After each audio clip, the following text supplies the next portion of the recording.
साथियों नमस्कार। साथियों आज का वीडियो बहुत ही महत्वपूर्ण होने वाला है और मैं आपसे दरखास्त करता हूं कि आप इस वीडियो को ना छोड़ें, आप इस वीडियो को लास्ट तक देखें। साथियों करोड़ों केंद्रीय कर्मचारी और पेंशनर 8वें वेतन आयोग को लेकर उनके मन में, उनके दिमाग में हजारों सवालों का तूफान उठा हुआ। वो जानना चाहते हैं उन सवालों का उत्तर। तो साथियों आपको इस वीडियो में हर एक उस सवाल का जवाब मिलेगा जो आपके मन में और दिमाग में उठे हुए हैं। साथियों ये जवाब कोई मैं नहीं दे रहा, अगर आप जानते हो तो एक बहुत ही वरिष्ठ है जो अर्थशास्त्री हैं, अरुण कुमार जी। उन्होंने हिंदुस्तान अखबार को एक लेख लिखा और उन्होंने पूरी गहराई से उस लेख में 8वें वेतन आयोग को लेकर अपनी राय रखी।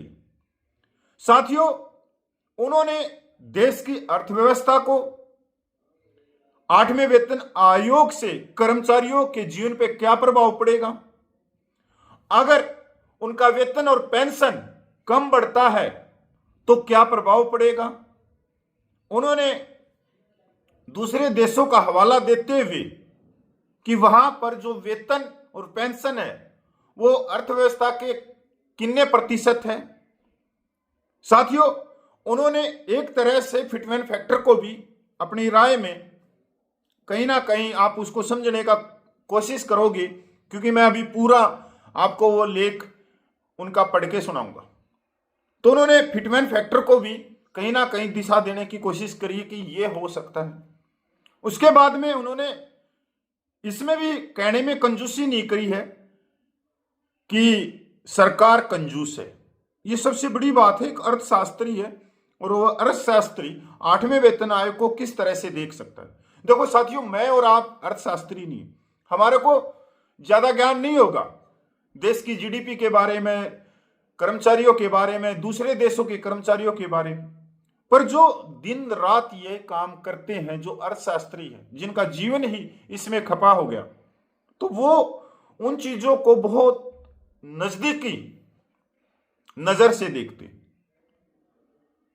साथियों ये पूरा लेख एक कर्मचारी और पेंशनरों के माथे पे चिंता भी उखेरेगा, उभर कर आएंगी जब हम भी इस पूरे लेख में अंदर चलते हैं। तो साथियों मैं आपसे फिर एक बार प्रार्थना करता हूं कि पूरा वीडियो देखना, इसको छोड़ना मत। मैं इस वीडियो को, इस लेख को शुरू करता हूं। हिंदुस्तान अखबार में आया हुआ है और इन्होंने टाइटल दिया है अब वेतन आयोग की सिफारिशों पे नजर। अरुण कुमार वरिष्ठ अर्थशास्त्री ने यह लेख लिखा है। इन दिनों 8वें वेतन आयोग को लेकर देश में हलचल तेज है। इसके टर्म्स ऑफ रेफरेंस यानी आयोग के कामकाज की शर्तें और सीमाएं बताने वाले दस्तावेज जारी कर दिए गए हैं, मगर आरोप यह भी लग रहे हैं कि 7वें और 8वें वेतन आयोग की शर्तों में अंतर है, जिसके कारण 69 लाख पेंशनभोगी इस प्रक्रिया से बाहर हो गए। हालांकि एक बहस आयोग की सिफारिशों का देश के श्रम बल और यहाँ की आर्थिकी पर पड़ने वाले असर को लेकर भी चल रही है। यह सच है कि तकरीबन हर 10 साल पर वेतन आयोग का गठन किया जाता है, क्योंकि सरकार मानती है कि अगर महंगाई के हिसाब से तनख्वाह में बढ़ोतरी ना हो तो कर्मचारियों के जीवन स्तर में गिरावट आती है। यह एक अच्छी सोच है, मगर ऐसी सिफारिशें सरकारी खजाने पर बोझ भी बढ़ाती हैं। संभवतः इसलिए इस बार आयोग के सामने यह शर्त रखी गई है कि वह ऐसी सिफारिशें ना दे जिनसे सरकार का आर्थिक घाटा और बढ़ जाए। साथियों ये जो लेख है, ये नोटिफिकेशन में जो सरकार ने शर्त और सीमाएं रखी हैं या बांधी हैं, उसके लिए मैं एक लाइन फिर पढ़ के सुनाऊंगा और आपने एक एक लाइन पे जाना। संभवतः इसलिए इस बार आयोग के सामने यह शर्त रखी गई है कि वह ऐसी सिफारिशें ना दे जिनसे सरकार का आर्थिक घाटा और बढ़ जाए। मतलब सरकार ने ये शर्त और ये सीमाएं नोटिफिकेशन में लिखी हैं। सुखद यह कि अपने यहां राजस्व खर्च वेतन आदि पर सरकार का खर्च बहुत अधिक नहीं है, बहुत अधिक भी खर्च नहीं है पे पेंशन पर। यह कुल बजट खर्च का औसतन 7% है। फिर तमाम सरकारी खर्च गैर उत्पादक नहीं माने जाती। मसलन रेलवे, डाक और दूर संचार आदि अनिवार्य सेवाएं हैं, पर ये कमा के भी तो दे रही हैं। रेलवे है, डाक है, दूर संचार है, ये कमा के सरकार की झोली भी तो भर रहे हैं। इसलिए यहां वेतन पर जो खर्च होता है वे उत्पादक होते हैं। पुलिस और सुरक्षा कर्मियों पर किया जाने वाला खर्च भी अनिवार्य है। इसका मतलब है कि दफ्तरों में कथित बाबुओं की संख्या ज्यादा नहीं है, इसलिए अगर वेतन आयोग सिफारिशें करता भी है तो सरकार पर उत्पादक खर्च का दबाव बढ़ेगा, गैर उत्पादक खर्च का ज्यादा नहीं। फिर भारत के सकल घरेलू उत्पाद जीडीपी में सार्वजनिक क्षेत्र की हिस्सेदारी 29.12% है। इस कारण कुल वेतन में सरकारी क्षेत्र का योगदान 39% है। यह दूसरे देशों की तुलना में काफी कम है। मसलन जीडीपी में सरकारी क्षेत्र की हिस्सेदारी अमेरिका में 36.28% है, फ्रांस में तो 56.99% और जापान में 41.16%। इसका अर्थ है कि अन्य देशों में हर 1 लाख आबादी पर सरकारी कर्मचारियों की संख्या भारत की तुलना में काफी ज्यादा है। भारत में तकरीबन 1.80 लाख सरकारी कर्मचारी हैं, मतलब 1,80,00,000 सरकारी कर्मचारी है, जो कुल श्रम बल का 3.5% हिस्सा है। इसके बरअक्स संगठित कार्यबल का आधा हिस्सा निजी क्षेत्र में काम करता है, जहां वेतन आयोग की सिफारिशें परोक्ष रूप से असर डालती। देखा जाए तो यही वह मुकाम है जहां वेतन आयोग को लेकर संगठित क्षेत्र बनाम असंगठित क्षेत्र की बहस खड़ी की जाती है। यह तर्क दिया जाता है कि असंगठित क्षेत्र को नुकसान हो रहा है क्योंकि संगठित क्षेत्र में वेतन अधिक है, चूंकि निजी क्षेत्र की मंशा अधिक से अधिक मुनाफा कमाने की होती है। इसलिए यहाँ कर्मचारियों पर कई तरह के दबाव होते हैं। हालांकि इसकी भरपाई वेतन वृद्धि से करने की कोशिश भी की जाती है, जैसे ज्यादा कर्मचारियों के बजाय कम कर्मियों की नियुक्ति करके उनको सामान्य से अधिक तनख्वाह देना। साथ ही नियमित कर्मचारियों की जगह अनुबंध पर कामगार भी रखे जाते हैं, मगर इस कारण निजी क्षेत्र में असमानता भी काफी ज्यादा बढ़ गई है।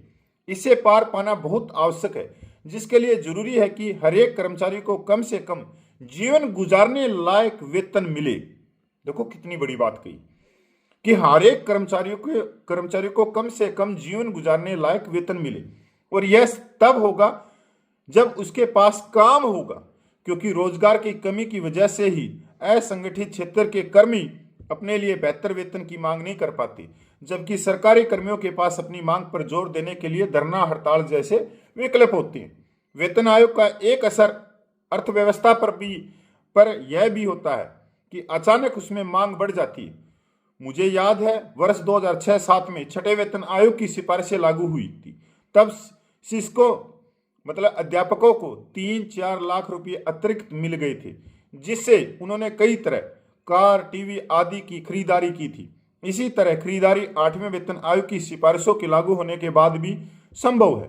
हालांकि इस लाभ को बनाए रखने के लिए असंगठित क्षेत्र के मुलाजिमों का ध्यान रखना जरूरी है, क्योंकि जीवन स्तर में असमानता होने के कारण निजी क्षेत्र की तरफ से बाजार में मांग कम बढ़ती है, जिससे कुछ दिनों के बाद ही संगठित क्षेत्र की बढ़ी हुई मांग पूर्ववर्त स्तर पर आ जाती है। इतना ही मांग बढ़ते ही कंपनियां अपने उत्पादों के दाम बढ़ा देती है, जिससे महंगाई में इजाफा होता। साल 2006-07 में ऐसा ही हुआ था। बेशक तनख्वाह बढ़ने से कुछ लोगों के हाथों में पैसे आ जाते हैं और बाजार में नकदी बढ़ जाती है, लेकिन केंद्रीय बजट में घाटा भी बढ़ जाता है। इससे बचने के लिए काले धन की व्यवस्था पर दबीश एक विकल्प हो सकता है। दरअसल प्रत्यक्ष कर जीडीपी का कमोबेश 6.5% है। अगर काला धन का कारोबार कम हो जाए तो यह हिस्सेदारी बढ़कर 15-16% हो सकती है। इस कारण वेतन वृद्धि से सरकारी खजाने पर पड़ने वाले भार को आसानी से टाला जा सकता है। इसके लिए सरकारी कर्मचारियों की संख्या बढ़ाने पर भी विचार होना चाहिए। मसलन अभी आयकर विभाग के पास 5 से 6 हजार अधिकारी हैं। अधिकारियों की यह संख्या तब से है जब आयकर जमा करने वाले आबादी बेमुश्किल 2 से 3 करोड़ थी। अब इसमें भारी वृद्धि हो चुकी है और तकरीबन 9 करोड़ 50 लाख आयकर जमा करने लगे हैं। इसका मतलब है कि 2-3 करोड़ लोगों के आयकर को जांचने के लिए जितने कर्मी उचित माने गए थे, उतने ही आज 9 करोड़ 50 लाख लोगों के आयकर जांच रहे हैं। बेशक अब कंप्यूटरीकरण हो चुका है, लेकिन काली कमाई करने वाली आबादी को पकड़ने के लिए जो 1 से 2% है और अधिक अधिकारियों की दरकार है। जाहिर है संगठित और असंगठित क्षेत्र के समबल के अंतर पर काम करने की जरूरत है। अगर इसमें कुछ सुधार हो जाए तो वेतन आयोग की सिफारिशों का अर्थव्यवस्था पर पड़ने वाले असर को सकारात्मक दिशा दी जा सकती है। यह सरकारी बनाम निजी क्षेत्र या संगठित बनाम असंगठित क्षेत्र का संघर्ष नहीं है, बल्कि यह पूंजी और श्रम के बीच का टकराव है। इस वजह से यह पूरी व्यवस्था जटिल हो जाती है।